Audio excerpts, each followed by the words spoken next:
Hello, everybody. My name's James. Welcome to another Planet FPL Clash of the Correspondents, and we're looking forward to the big lunchtime kickoff this Saturday in Game Week 17. Firstly, let me introduce you to our Aston Villa correspondent. It's Lee Jackson. How are you, Lee? Very good, thanks. Good stuff. And our Manchester City correspondent, Jonny Pringle's in. How are you, Johnny? Good, thanks, James. Looking forward to a good moan. This is going to be a weird one, I think, with you. We'll get to you in a second. Firstly, Lee, you come dressed in your pajamas. Do you want to explain yourself? Ah, Yeah, it's Christmas, and as long-term Planet FPL viewers will know, I try and wear a different Villa shirt every time I'm on the podcast, and I'm running out. Okay. So you're raising charity for who on this podcast today? Patreon.com/Planet FPL. No, no, no. You can't do that. You can't do that. How are we feeling about Villa's season, Lee? Happy? Is the Yeah, Champions League masking some concerns in the league a little bit? a little bit, yeah. It's funny when we had that late equaliser against Bournemouth a few weeks ago at home, and it finished 1-1. I remember saying to my dad, "That's the first time in so long where an Unai Emery Aston Villa has not seen out a 1-0 win because we've just become so used to when we get ahead, we sit on it and we see it out. We don't very often under Emery batter teams, but we just grind our way through and get that win. Whereas a few times now in the last few weeks."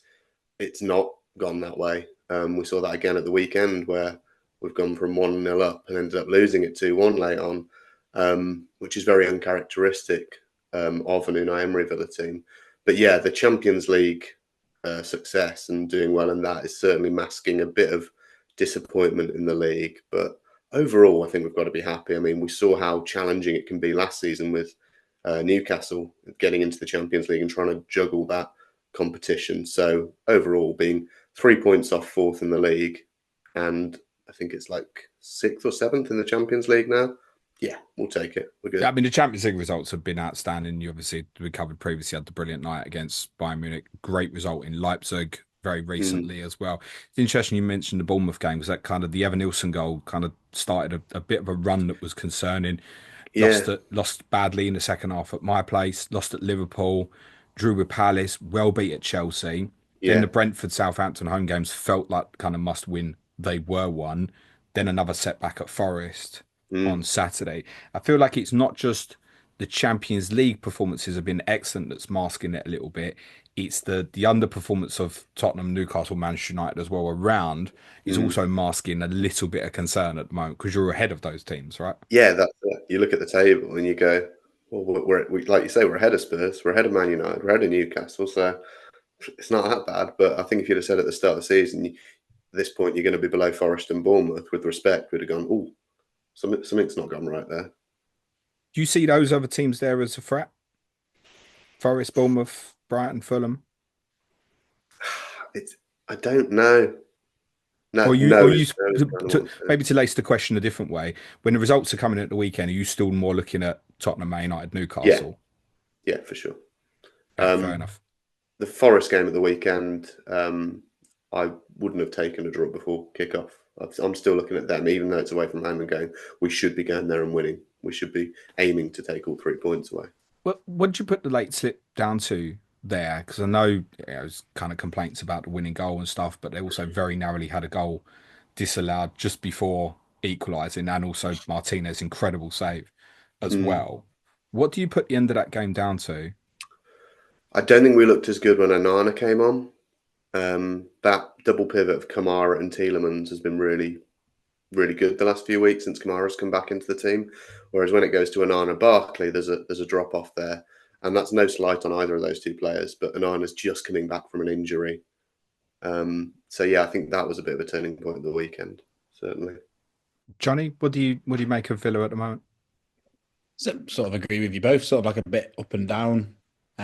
Still think they're a very good side, but yeah, sort of what people might have predicted is that the mix of the sort of throwing the Champions League games in there as well, and then it affects a few of the Premier League games. But still see them as a good side, and Villa Park definitely a tough place to go.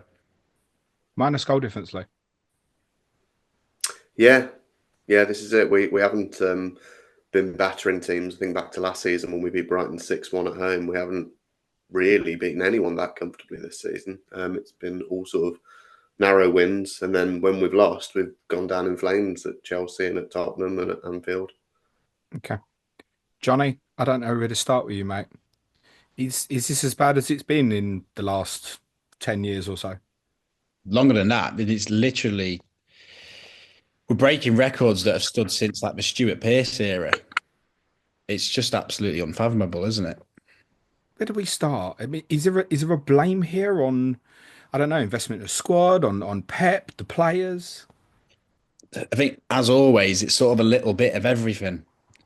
But I think if I was to put like the biggest reason down, I think it's turned into a bit of a vicious circle now, where I think Pep's always liked a small squad, and it's all right if that squad is young and has a lot of quality in.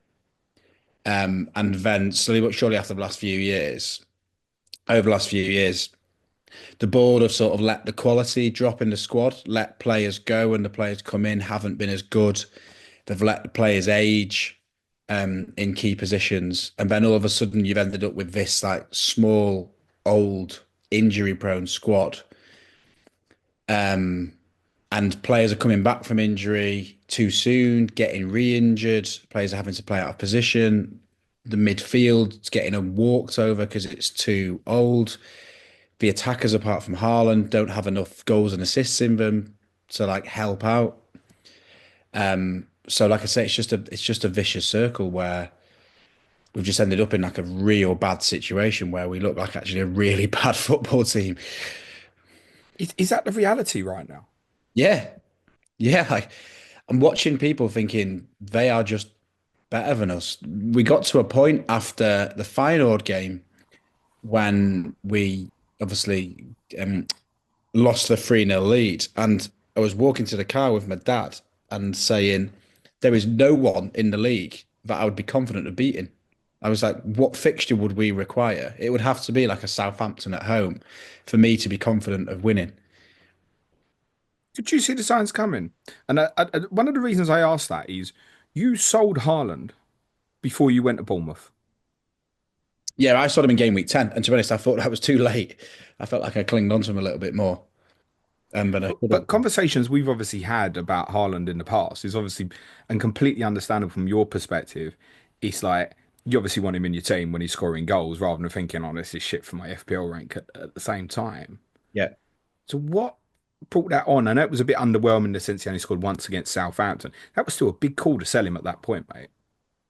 Yes, I'm just looking through the fixtures now. Like Arsenal at home, he scored. That was when Rodri got injured. Kept him for Newcastle away. We drew, which isn't a bad result. Kept him for Fulham at home, where we scored three, but he didn't score. And then it was like it was sort of Wolves away, where we nicked it in the last minute with Stones, and we didn't really create anything for him. And then Southampton at home, obviously the one where everyone triple captained him, and he obviously got a load of XG. But I remember just looking at it thinking, we're just not as good as we were last season here. And I think to justify Haaland at that price, you have to have a very good City and Haaland fully firing.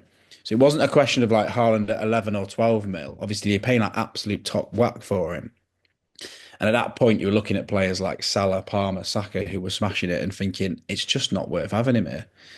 And I think that I did have a little bit of an advantage in that I saw them just two performances and just maybe jumped off Haaland a little bit earlier than other people might have done.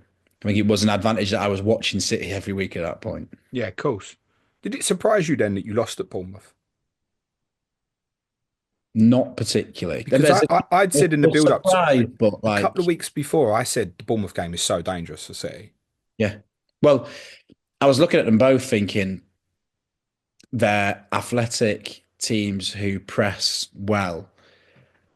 They could do us. I was not confident going into them. Don't get me wrong, I was still probably surprised, yeah, because I expected more of City at that point. Um, but wasn't overly surprised. And then as it's gone on, it's just got to the point now where nothing surprises me. What percentage chance would you give yourselves to win the league? Like zero. Genuinely. There's no, I've sat here before Well, in if you look at December and I'm completely written you off and you still won it. the only way we could win it now is if we signed three or four players in Jan and got everyone back fit, and there was just a total like capitulation from Arsenal, Liverpool, and Chelsea.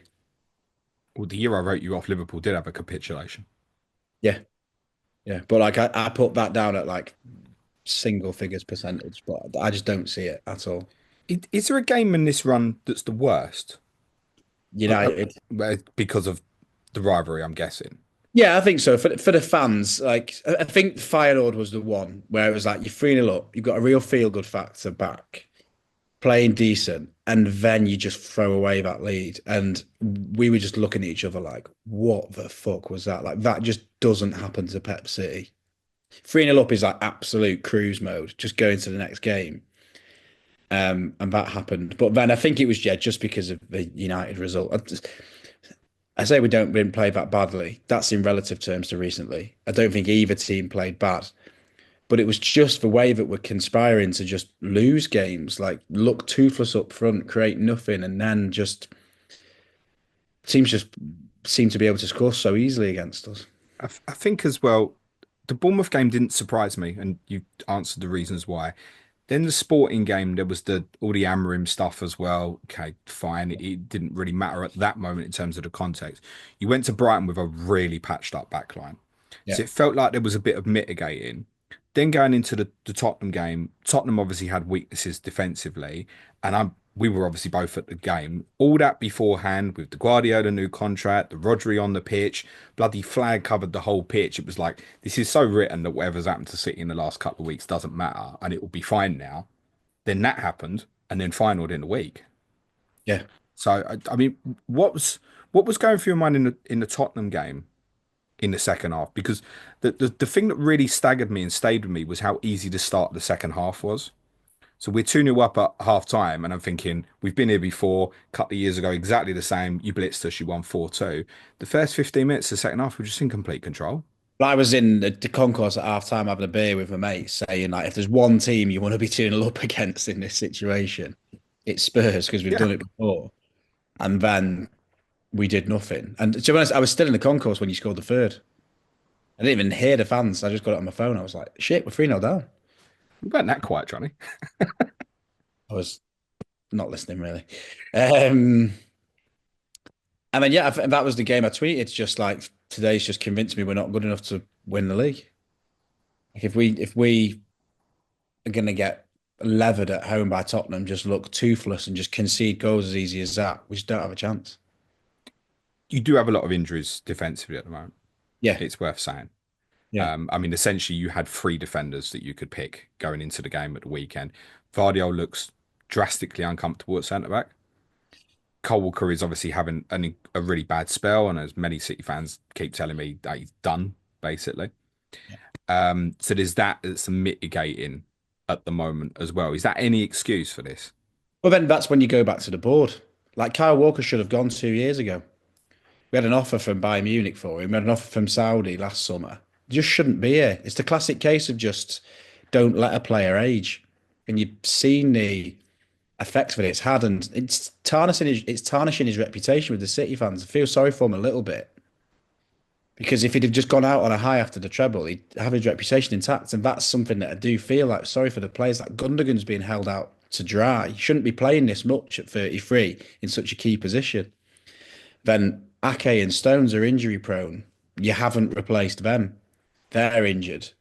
Then they come back and get injured again. Meaning Vardio's got to play every game. No wonder he's been shit recently.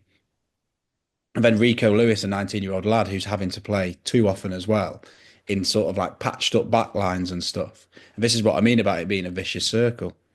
And then when players come back from injury, like Stones at the weekend, it's like you're going to have to throw him in. And you know what's going to happen now with John Stones? He's going to He's get going to get injured injured again. again. Lee, just to bring you in for a minute, what's your thoughts on this with City at the moment? I think, like you said earlier, did anyone see this coming?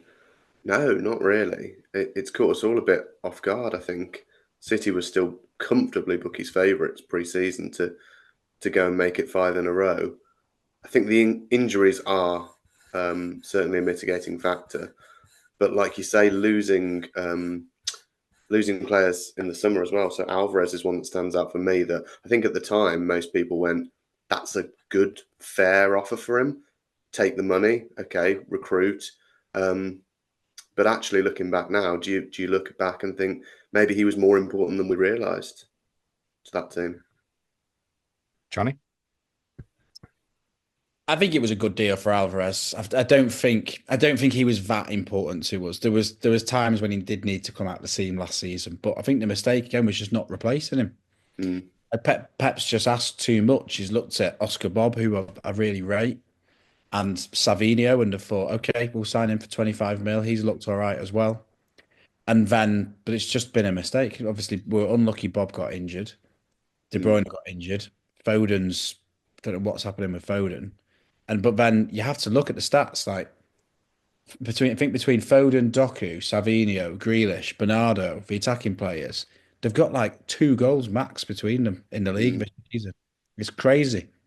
Going back to the times when City had Sterling, Sane, Mahrez, Jesus all contributing like 10 goals, 10 assists a season. mm. So far away from that now. Who's at fault then? Is it Pep saying I don't want players? I Or don't know. is there a reason? Because genuinely, when we look at spending over the last couple of years, I think Yeah. it will shock people that City are in net profit for spending over the last few seasons. I think it's because they just tried to push Pep. They always have like there's always been an injury every season. Like De Bruyne's been out for the season, or Mendy's been out for the season, or something. When we didn't have a striker, Pep's always come up with answers. I think he's always said he likes that small squad. And then I think, like I said, they've just tried to push him too far. Maybe it is Pep saying we don't need that player, we don't need that player. Mm. But I think it's got to the point where we just, if it is Pep saying that, we just need to take it out I of his just own. feel like there's even been signs within the squad asking for help. I think from Rodri back Yeah, in April saying, yeah, I need a rest. I'm bloody tired. And obviously, where you were at the season, that couldn't really happen. Then he goes and plays in Euros. Obviously, he's had the terrible injury. I think Kevin De Bruyne feels like he's been screaming this for a really long time, like I'm playing too much football, etc., etc. yeah. And you feel light. And actually, Johnny, you and I have had this discussion almost every summer for the last few years, going, is this squad too light? And it's finally shown that this year, hasn't it? And I think like a player as good as Rodri masks a lot of that. Like I don't think it would have been this bad last season, but he would mask a lot of problems, Rodri. And I But think overall, there's no way this would be happening now if he was fit, mate. no, no, exactly. Like it might be, we might not win the league, but Yeah, it wouldn't be as bad as this. no. And then the other way around, if it was just Rodri who was injured and we had all the other players fit, like at the start of the season when he wasn't playing, you have a functioning system there. But like I said, it's been a vicious circle of injuries, and yeah, we've ended up we are where we are, and they're going to have to spend some money in Jan. Pep said after the United game, I'm not good enough. I think he's being. I think he's right in that he's not good enough to win with this squad, but no one is. Like no one is. It doesn't send a good message though for a team that's clearly has obviously been kind of flying so high for so long, but he's clearly a little bit brittle for confidence at the moment. Yeah, I don't know When whether the he's just person trying to they're looking deflect for from is the he's coming players, out or and saying that publicly. don't know whether he's just trying to deflect from the players or something. I was going to say that. Yeah, there's a bit of I'm not good enough. Leave them alone. It's me. Because Pep has made. Don't get me wrong, Pep's not completely innocent, is it? In it, he keeps playing Gundogan in that position. Keeps playing Kyle Walker. He doesn't have any kids. He's got Simpson Pusey. He's got Jacob Wright, Nico O'Reilly, James McAtee came back. Hasn't seen a minute. It's like, is he going to do any worse than these players who were just like dead on their feet? Mm. You say that, but a few of them kids came on at 3-up against Feyenoord, mate. Yeah, And so then but that'll put him off, wouldn't it? then the senior players are still losing games. Yeah, I know. I get it. I'm just a bit concerned that I think a lot of what he says is truth Yeah, in terms of he feels like he's struggling and he's saying he can't find the answers. If he didn't have the credit in the bank and wasn't as good as we all know that he is, we genuinely would be sitting here going, is there a real question mark here? If you didn't have the bank of what you've got of these trophies, yeah, we'd be going, there's a massive problem here. yeah, yeah. Like we've got a worse record than Wolves and Southampton, and they've just sacked the managers. And you're right, but it's only because he's got so much credit in the bank. I was out with my mates at the weekend, and they were saying, "What would it take for you to call for Pep's head, Johnny?" And I said, "I would never would." So it would No, take. he's earned the right to walk away whenever he wants to. I totally get that. Me and Nico had a conversation about it when you were 3 defeats in. And he asked me that question. And I said it'd have to be like 10 defeats in a row. But what is this, 8 in 11? Yeah, something like that. We ain't like a million miles off. Are there any City fans who want change? Yeah, there was maybe some before he signed. Really? But yeah, they're like a small percentage. I don't Yeah. think it's like I'm saying that I've seen some that just inevitably think, yeah, change the manager, have a bit of a refresh. But no, in my eyes, it's like it's not. I'd say if you put a percentage on it, maybe Pep's 10% culpable for what's going on at the moment. So who would you want? If you were going to spend like 300, 400 mil on a bit of a squad refresh, who would you want overseeing that for a couple of years? It's Pep, isn't it? Of course. Well, yeah. Would that spending happen in January, do you think? I hope so. I think it has to. I think it's borderline negligent if it doesn't, because you might as well just throw the season in the bin. I'm thinking like, if we don't, you're finishing outside the top four, no chance in the Champions League. But You you need a rebuild for next season. It needs to start in Jan because you can't do it all in the summer. Just to pick up on that, you generally think a top four place would be in threat. Yeah. I mean, the rest of us behind, as Lee will tell you, kind of falling over each other, Johnny. So I think you'll probably be all right. And plus, it'll Mm. probably go down to fifth anyway.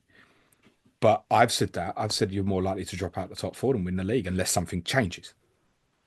That's generally how it looks to me at the moment. Because, yeah, I think a lot of us would be stuck with City have been so good for so long.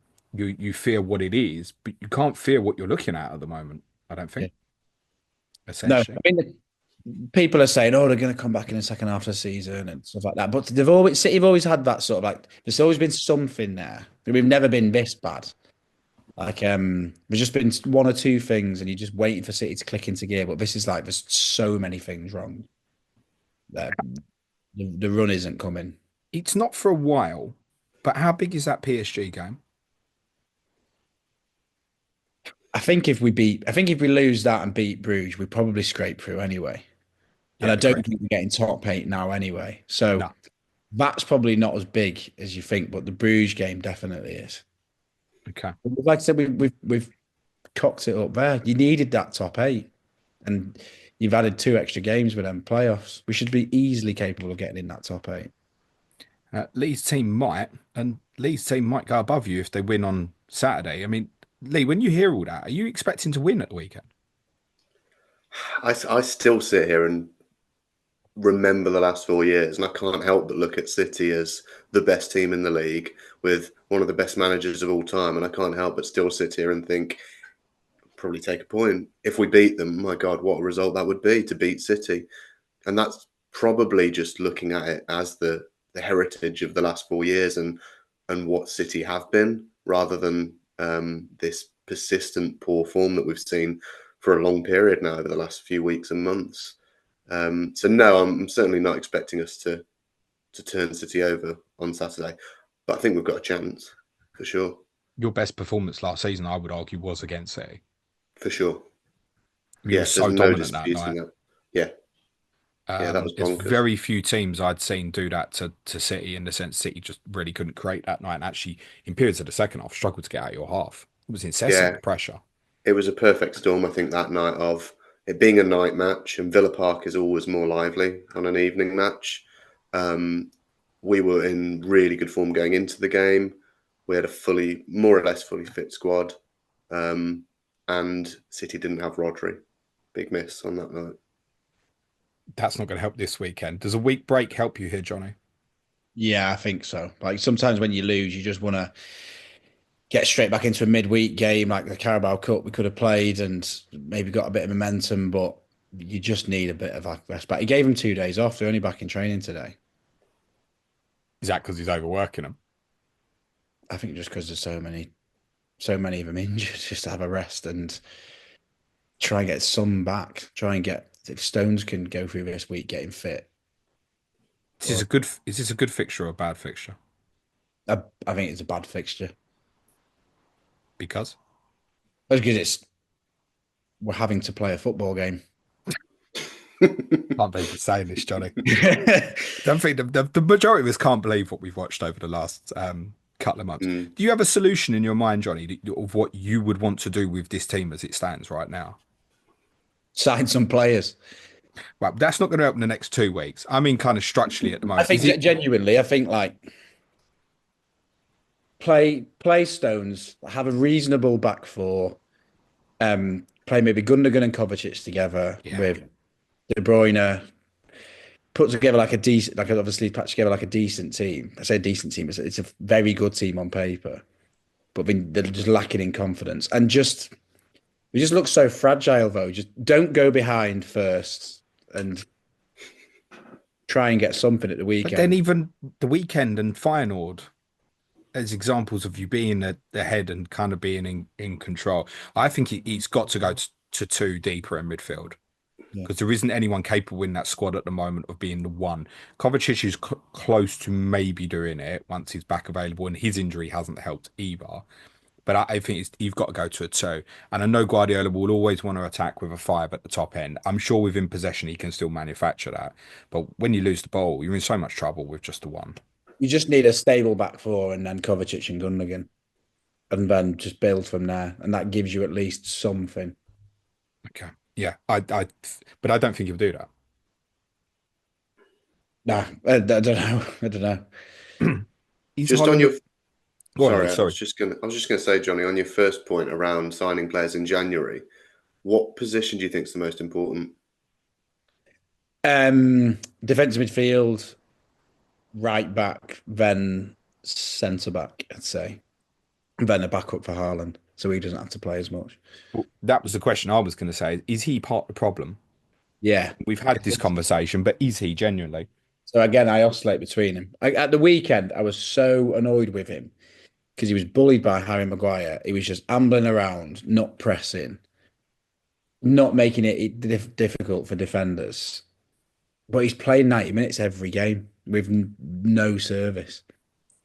And so he just looks so disillusioned. But yeah, I can't believe people still have him in fantasy football. So if they do, it's just sell. It's got Yeah, to be, is it? it's still a sat. People are hanging on, like waiting for turning fixtures or KDB to come back or something. It's like just selling. There's So just so much better value out there. many people have had their eyes on this fixture run after this weekend. Everton at home, Leicester away, West Ham at home, Brentford away, and then Ipswich away. Genuinely, Johnny, even the state that it might be in at the moment, you're well capable of getting 13, 15 points from them 5 games. I think they're all actually really good fixtures. If you could choose five, you'd near enough choose that, I think. Even with that in mind, people have held this long and that's now around the corner, you would still say sell. I think if people have held this long, they're probably so stubborn they're not going to at this point, aren't they? Again, I just look at the value in other players, like you say, Salah, Palmer, Saka. I wouldn't be dead against selling him, like you say, because he's gonna get goals there, some goals. It would answer the question then, you're not going to be buying him back then. Yeah, but to be honest, like when I sold him in game week 10, I had a quick look at how I might buy him back, but as it's gone on, I'm just not bothered about buying him back. Lee, any thoughts to do it? What a No, differential you could have here.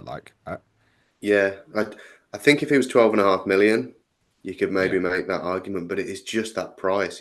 He's got to be absolutely firing to justify 14.9 million now, but still, yeah, he's got to be. City have got to be firing, and he's got to be firing, and you've got to be wanting to captain him every week to justify that price.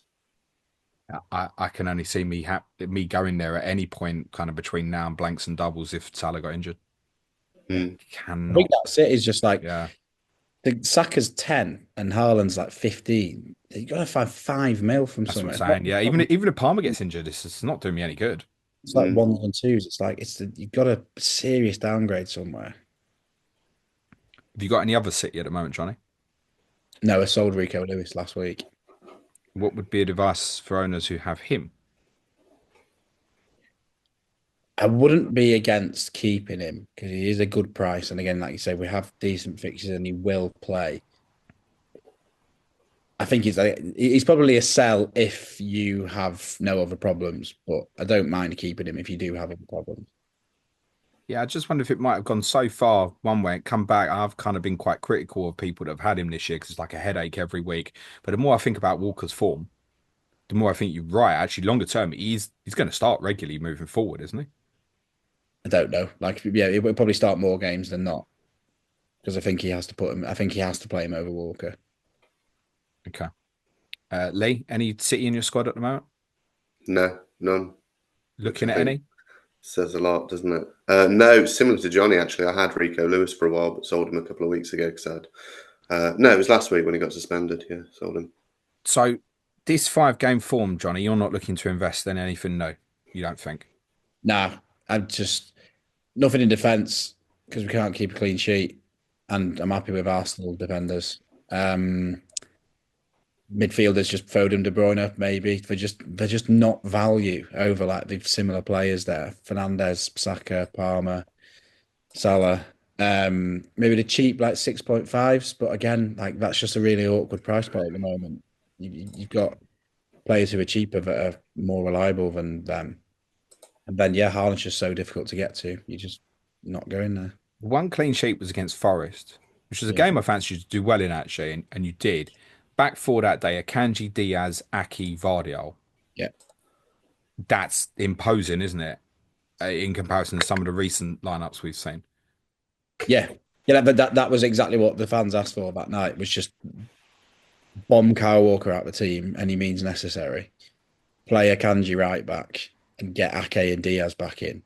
And Akanji, Diaz, and Ake. Like, there's a reason why in that treble winning season, Pep sacked Cancelo, Laporte off, and he just said, right, we're playing 4 defenders who first and foremost defend. It was Akanji, Diaz, Stones, and Ake. And no wonder we kept a clean sheet against Forest with them 3 in the team. And I guess thinking about Lewis longer term, once they're back fit, it could look something like this, couldn't it? Yeah. Okay. Lee, got any Villa at the moment? Just Rogers. What's the plan? Because there's a few other players, Enzo Fernandez, Amad Diallo. There's a few others around about that price putting their hands up for consideration now. Yeah. There's a lot in that sort of price bracket. You've got a couple of Bournemouth assets in and around there as well, haven't you? Yeah, I've got one. I want to get rid of him. I think if you bought Rogers like I did game week 1 at 5 million, it's still really good value. For me, he's the 12th man, he's first sub. And that also means that you can be a little bit more risky if you want to go for like a Rico Lewis or someone that might be a rotation risk. At least you've got that first sub that you're okay if Rogers has to come in on any given week. So for me, he'll be staying, even with the tough fixtures.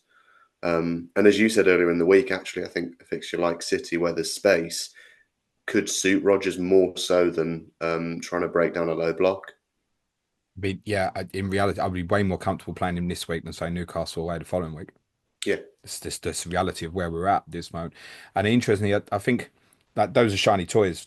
Enzo Fernandez and Amad Diallo, if people want to go there, is perfectly reasonable. But after those 2 games mentioned, Brighton at home, Leicester at home, Everton away, trip to Arsenal, West Ham at home, Wolves away, Ipswich at home.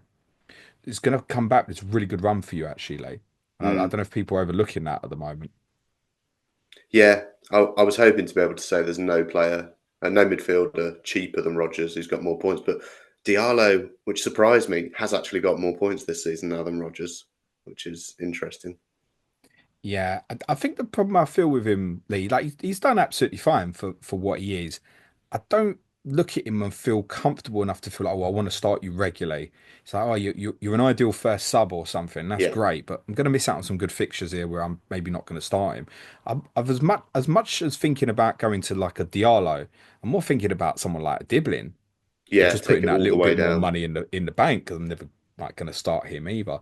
That's more the sort of thing I've been considering, or matching Rogers up with an Amad Diallo or an Enzo Fernandez and just choosing one week to Yeah, week. But how often are you going to pick? You're going to pick the wrong one so often, aren't you? this is it. That's why none of us have 4.5 rotating goalies anymore because it was too frustrating. You end up pulling Oh, your hair out, don't you? some people definitely do. I can assure you, mate. But you'd be happy with Rogers to be a hold. I guess people aren't buying him at this minute though.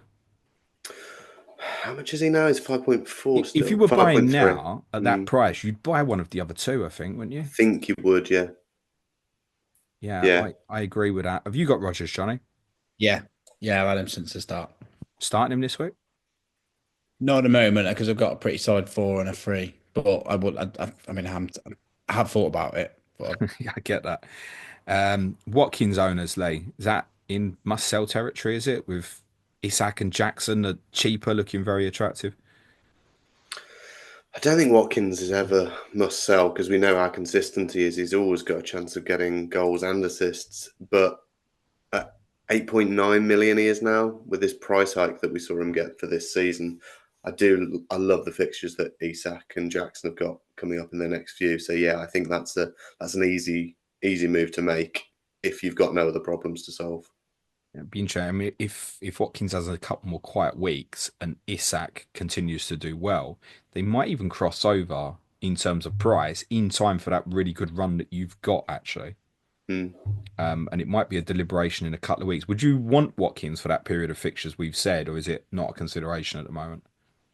No, I think he is on radar. I think you could go there, especially if you don't have Haaland, because obviously that frees up a fair bit of your budget. Yeah, I'll be looking. I'll be keeping an eye on Watkins the next few, and yeah, I think from game week 20, there's a case that you could want to go in there. Okay. Time of recording, we don't know exactly what's happening with Matthias Cunha. I have seen one or two people float the name Jhon Duran as a replacement. What would you say to that? Nah, you can't. I just don't think you can because he's going to get minutes, but he hasn't started. Has he started a Premier League game? I don't think he has. I think He he started started against one. Southampton, didn't he? Oh yeah, of course he did. Yeah, the midweek one, but that's because we're playing two Premier League games in one week, which hardly That ever was the weekend, happens. wasn't it? It was the weekend after the midweek. Remember, we Yeah, took yeah, Watkins off half hour ago, and then we all assumed Watkins would start, and yeah. Duran did. I So mean, you look at Duran's minute, he's averaging less than 30 minutes a week 28, 25, 29, 21, 28, 26. It's just not enough for an FPL asset, I don't think, if you're planning on starting him every week. If he was a 4.5 forward, fine, go for it. yeah, obviously. But Um, he's 5.8. He's not that cheap. Not when you can get how much is Jimenez? He's about that, isn't he? cheaper. Yeah, that's a 5.5. Jimenez who's everyone's buying this week by the looks of it. Has had one shot in the last three games and an XG of 0.04. That's okay. I'm a fixture man as well, so I'm not criticizing. Um, your Twitter bio, Lee. Did you hear what I said on the podcast the other week? You read it out, didn't you? I made Clayton read it out. Yeah. Yeah. In Lee's Twitter bio, or sorry, X, it says, "Don't buy Villa defenders." Trademark. Does this still apply, Lee? Well, yeah, people keep asking me. I feel like a broken record, just constantly saying to people, no, don't do it. Please don't do it. I mean, I've had Mikalenko for about 6 or 7 weeks now, and yeah, he's been great.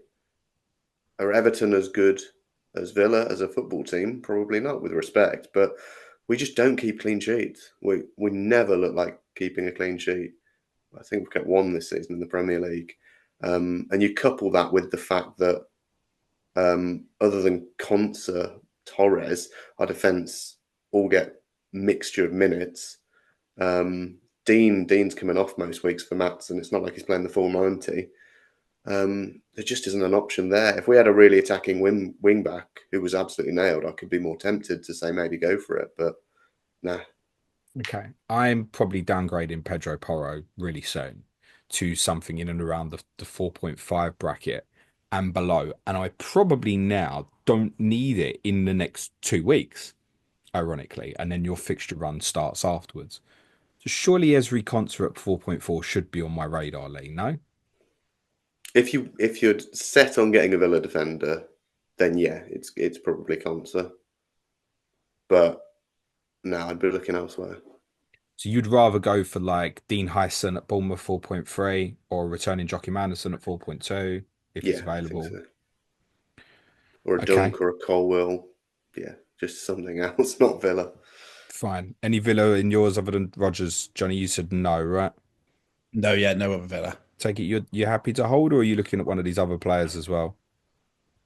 Maybe like I've seen a scenario where if I buy Jimenez, obviously would have to play one of him or Rodgers next week and could shift him to Enzo or I might, but feels a little bit sideways after with the fixtures coming after. So I think probably likely to stick. I've managed to play him in the games where he's returned Rodgers, so he's done me all right. I played him over at Mbumo when he played Brentford at home.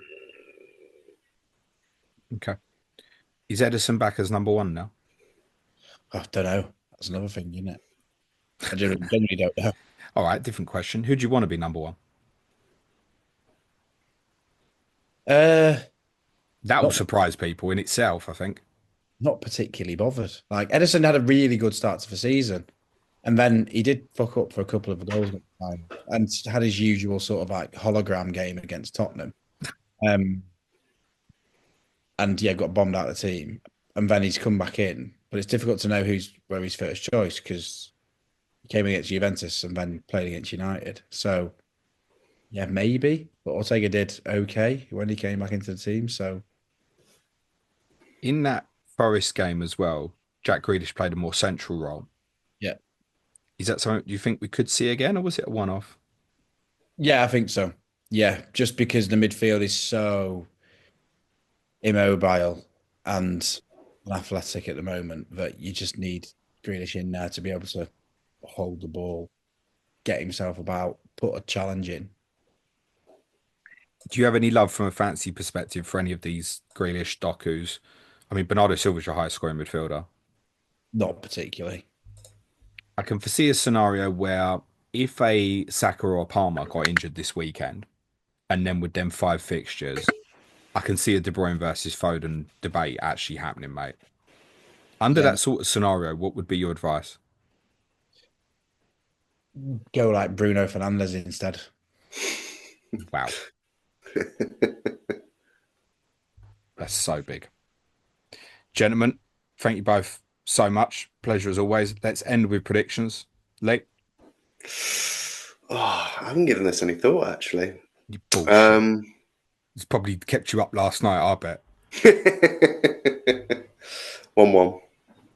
Bottle job. Johnny, I think we're getting beat. I think Villa are beating us. Probably 2 or 3-1. I'm gonna go 2-1 Villa. yeah, I agree. I think you'll win this weekend, Lee. I think you're the sort of team that can sit off and absorb against the big opponent and have shown that you can strike. You've shown it in games against both City and Arsenal last season. So to be honest, it just fits that I think this would be an awful game for City. No doubt, Johnny, that the quality is there. If you can retain the ball, keep hold of it, pin them in, we know that quality's there, and of course you can go there and win. But yeah, I do think you'll probably win this weekend, John We'll Lee. we'll play someone like Gundogan and have a Kovacic or join him in midfield, or Lewis will, and you'll just walk all over us in midfield. Like we won't be able to stop the counter attacks. Rodgers is actually like a really good asset for Villa this week with his ball carrying, and that's why I was considering playing him. And yet, if I make the transfers that I kind of really want to make this week, I'm going to bench him rather than Yeah. start him. Yeah. Like I would be Um, absolutely fine like playing him this week, but it's just because my other seven have good fixtures. Yeah, yeah, no, I'm the same. I'm benching him. you two make me want to play him, I think. What I would say is, and I did say it already, Johnny, I do think those fixtures after Villa, you'll do well in, and it'll give you some breathing space. I think going into January, yeah, you've got to buy. Yeah. It does sound ridiculous for a club that has spent so much, but actually, if people step away and look at, like we said, the last couple of years, that squad has unfortunately been left to get a bit stale and thin, and eventually, unfortunately, it's caught up a bit, mate. You can still make good out of this season, no doubt about that, mate. But Yeah. it needs some new bodies in there, without a doubt. Lee, anything to plug before we finish, mate? No, just drop me a follow on Twitter if you like. Lee_Jackson_92. Good stuff. You're on Blue Sky as well, aren't you now? Yeah, of course. I'm a hipster, aren't I've seen pictures of you when you were in that band. I tend to disagree. Johnny, anything you want to plug? FPL Pringle and my personal accounts MCFC Pringle if you want more moaning. Yeah, Johnny's personal one is better.